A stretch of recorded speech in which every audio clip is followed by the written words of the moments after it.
You ask Tiger to solve. This deals with linear equations with one unknown. The final result is x equals 3. Let's solve it step by step. Group all x terms on the left side of the equation. Subtract 4x from both sides. Group like terms. Simplify the arithmetic.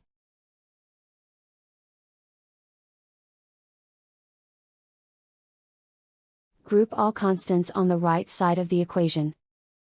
Subtract 21 from both sides. Simplify the arithmetic.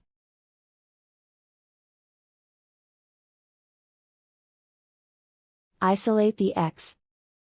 Divide both sides by -7. Cancel out the negatives. Simplify the fraction. Cancel out the negatives. Find the greatest common factor of the numerator and denominator. Factor out and cancel the greatest common factor. And so the final result is x equals 3.